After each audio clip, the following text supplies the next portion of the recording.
I know that there's no sound for like, thanks to Joey, for like 5 or 10 seconds. So that's why I've been kind of like, plus it's always nice to say hi. Happy Valentine's Day. Today's gonna be this first video. I want to have energy to do a second, but I was like, literally, it's not that I don't like doing videos. They don't feel like work. I do put makeup on for the videos. Like sometimes, like tonight, I was like, Ash, like I've been kind of planning on doing a video all day, but stuff came up and I was like, Ash, don't waste your like makeup. Like you have to like wash your face soon. I give myself funny windows for things, you know, like, so I might as well just do it. But also I had food and I have a feeling that I've mastered, and so I want to be able to talk about it from a healed level. This is focusing on body dysmorphia and what specifically men and women that struggle with body dysmorphia feel afterwards. And I'm thinking back to some of the situations that I've been in. Always a little drama, sorry, in the past. And this is for people that are dealing with eating disorders, as well as people that have people in their lives that are dealing with eating disorders. So after eating, and for me, in my experience, which was mostly restricting, which is, I like that they're having fun, which is not eating as much, like being on the anorexic side.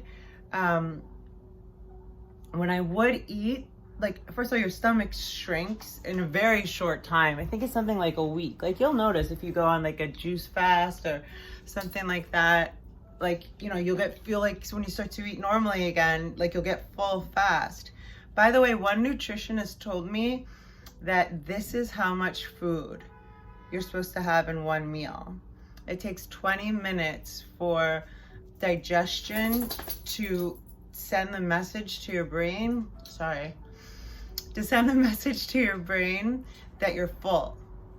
So that's another thing, like eating slowly, chewing 30 times, I know I've said this on here before, per bite, not only for the enzymes in your mouth, but as well, that help break down the food, but as well to make the food easier to go through your average, any human being's average 10 to 12 length colon. Okay, so it's much easier to process when it's broken down. As well, your face muscles develop and stuff like that. Don't cause trouble, please, right now. Okay, so there was a period, and this is just a story that I'm going to share. It's a little dark. It was like 14 years ago. And in the interest, or with the goal and intention of sharing something a bit, what's it really for? Embarrassing, but if anybody's in this point right now, I want you to know that you can get out. You can get your reins on an eating disorder if you're suffering from one.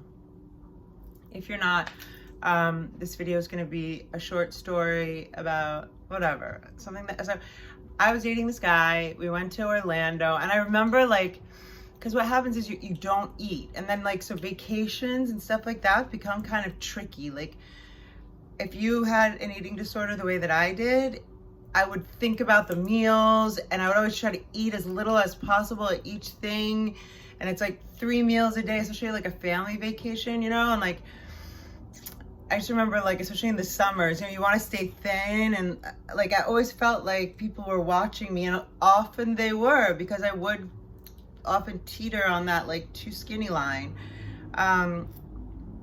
So we were visiting his family, and we went to like Cheesecake Factory.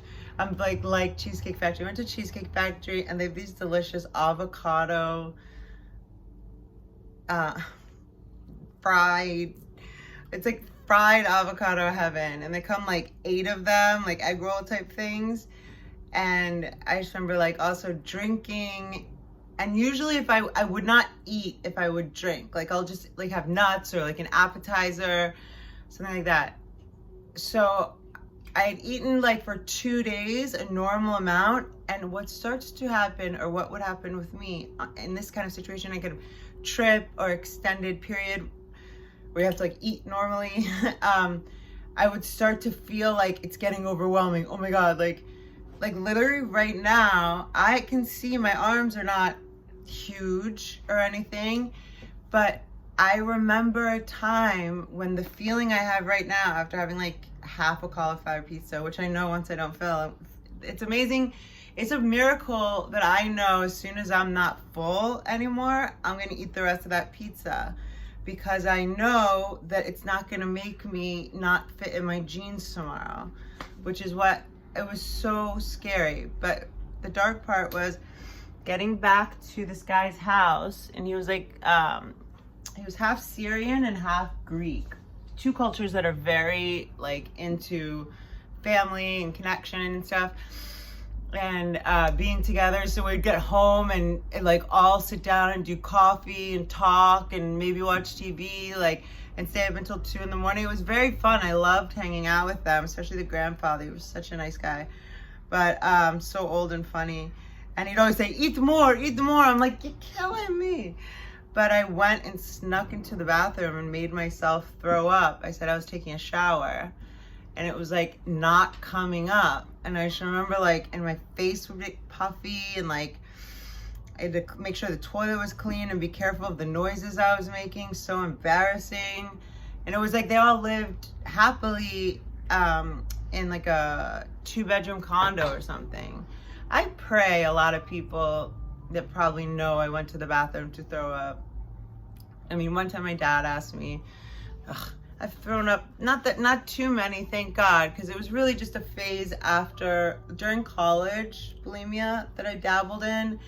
And then kind of like when I went to that programming center place in 2011, and I said it before, and it's basically the same thing. I think I was just like so traumatized that I was like, oh, this feels familiar. And they had like a chef there cooking all these like huge meals. It was just like, you know, like, it was weird, but that was short-lived as well, thank God. So it's a very real feeling, like as if the way that I know tomorrow is going to be Monday, I knew I needed to get rid of that food. And then sometimes it would get challenging, like,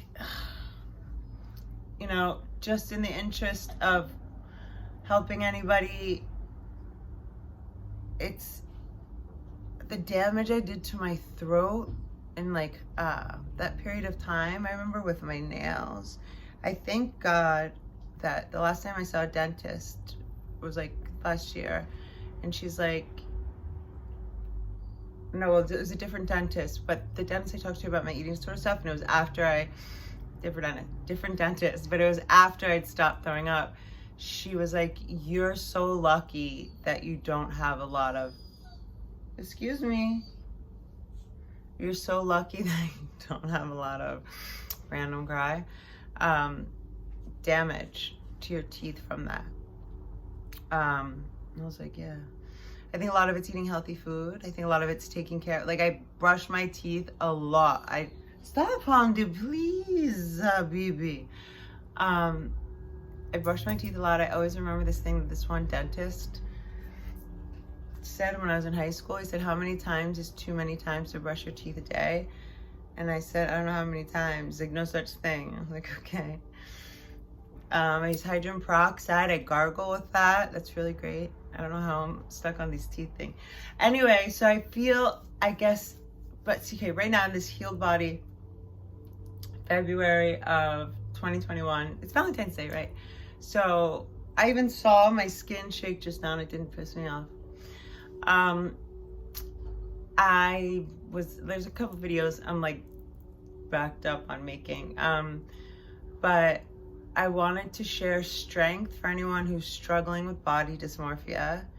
A great friend of mine, I sent her a picture, and I made sure that it, like, you know what I mean? Like, I would never like throw someone under the bus and like put a crappy photo of them. And I usually ask, and I was gonna, anyway, long story. I sent it to her and I was like, hey, I meant to show this to you before, you know, and it was like, I mean, the girl's drop dead gorgeous, and she's like whatever.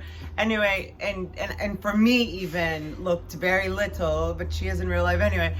I was like, but I'll totally take it down. And she goes, my fat arm, but then called it out too, like, cause she's as well healing every day. She's like, FML, which I learned is fuck my life. She's like, fuck my life, body dysmorphia. And I was like, yes, absolutely body dysmorphia, but I'm happy to take it down if you want. So the place that I am now, I can still feel my stomach full, but there's nothing scary. I know that it's good food and that I need to eat. Not every meal is this easy, even 10 years into recovery and sustaining abstinence from actively starving my body or making myself throw up.